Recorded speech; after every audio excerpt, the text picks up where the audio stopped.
$79,840, the average salary of a computer programmer in America. Average, meaning many can afford a big fancy house, or rent a closet in San Francisco. Even the lowest paid 10% make more than the average American. Programming is so well paid because it's so in demand, and so in demand because it's growing so quickly in importance. But it's more than a trend. Surely it's the inevitable direction of things, right? Say something vague like programming is the future, and people conclude that fast forward 20 years, if you don't know how to program, well, good luck getting a job at McDonald's. But as long as there are jobs, economic laws say people will specialize, and there's no reason to think programming is any different. A valuable skill to learn? Absolutely, and more so every day. In the way of reading and writing? Not even close. Not everyone should code, and saying otherwise may only harm those you intend to help. The biggest fans of everyone should code are politicians and technology companies, and that's no coincidence. To a politician, more of any job means more taxes, more spending, more everything good. And programming jobs pay especially well, so they're especially loved. But there's also something unique about these jobs in particular. Technology companies, often started by programmers, have international influence like no one else. If someone is going to pull the world's financial and emotional levers, and unfortunately we know they are, you as a politician want them in your country. He who regulates the technology company regulates the world. America's power as home to so many global technology giants is hard to underestimate. Few companies have so much financial and cultural influence. Imagine America's reaction if instead they were based in, I don't know, say Russia. People like President Obama are so vocal about coding because they understand this potential. So does China. They've decided it's too high a price to pay. And for technology companies, everyone should code is everyone should flood the market with the skills we need. But it's not all self-interest. There's also a dangerous mix of good intentions and the Dunning-Kruger effect.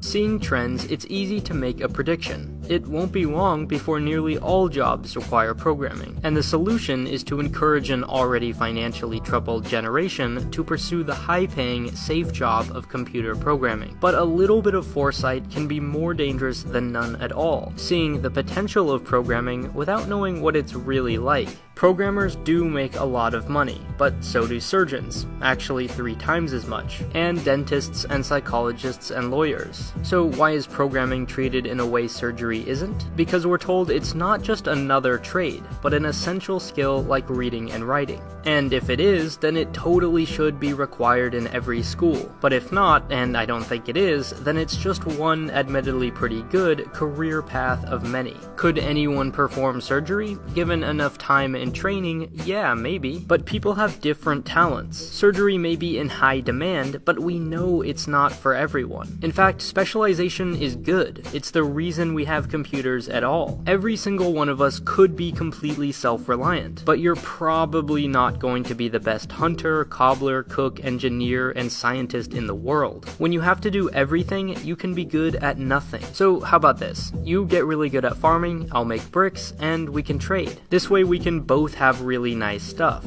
That's the basis for civilization. And you might say, well, both farmer and mason still need to read and write, but programming can't be such a skill. It's difficult enough that it just doesn't make economic sense for everyone to learn it. Unless or until robots take over everything, jobs need done. More and more will involve computers, but it won't be doctors and teachers programming them. Because as long as programmers get better at programming and teachers get better at teaching by each sticking to their crafts, they will. So as far as jobs go, it's a really good one. But it is just a job, not a basic universal skill.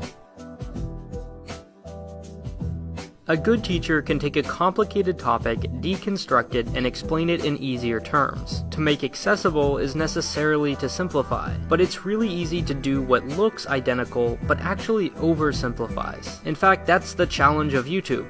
Don't simplify and you have a boring 2-hour video. Oversimplify and you paint a misleading picture. In its enthusiasm to make programming accessible, Everyone Should Code does exactly that. Tap, tap, tap, that's programming. Definitely not sitting at a desk for long hours solving problems. Here's the thing, whether you've been to college or have any programming experience, you can pay a company to teach you how to code in 14 weeks, and for not that much money. That should be a huge red flag. If you can become a developer in 14 weeks, either companies overpay for what's really a simple job, or there's actually much more to it. And of course there is. It's the difference between programming and computer science. The first you really can learn in 14 weeks. You can read it in a book. It's memorizing what to type to make a computer do a thing. That's what Everyone Should Code teaches, but it claims the benefits of computer science, solving efficient, creative, mathematical problems. That's what companies pay six-figure salaries for. And if that's your thing, awesome. In fact, I'm one of those people. But many, maybe most, wouldn't actually enjoy it. That doesn't mean you shouldn't teach programming, but it has to be honest. It can be accessible and inclusive, but not misleading. STEM is also cheered for the money, but that too attracts the wrong people. It would be awesome if teachers were paid more, but one benefit of what we have is how it selects for people passionate about the job, not just after a paycheck. Lots of people go into computer science just for the money,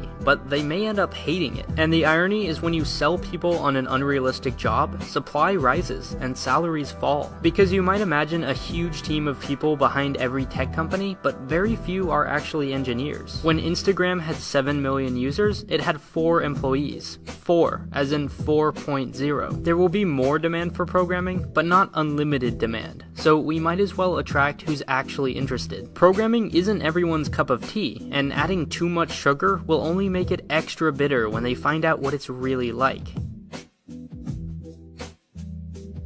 Maybe programming isn't for everyone, but neither is history or music or art, and we all take those classes in school. Surely there are other benefits to learning programming. There's no doubt programming teaches skills like problem solving and creative thinking, but this puts the cart before the horse. If you're already sold on the importance of programming, it's easy to see everything through that lens. Coding is a way to understand our world and think differently, but if those are the skills we care about, let's find the best way to teach them. If we suddenly have 60 minutes of school to spare, I'd suggest a class on personal finance, or critically consuming media, or speaking. The class with the biggest impact on my life was debate, and critical thinking is much needed. Coding classes should be available for those interested, but not as a requirement, because everyone learns differently and at a different pace and likes different things.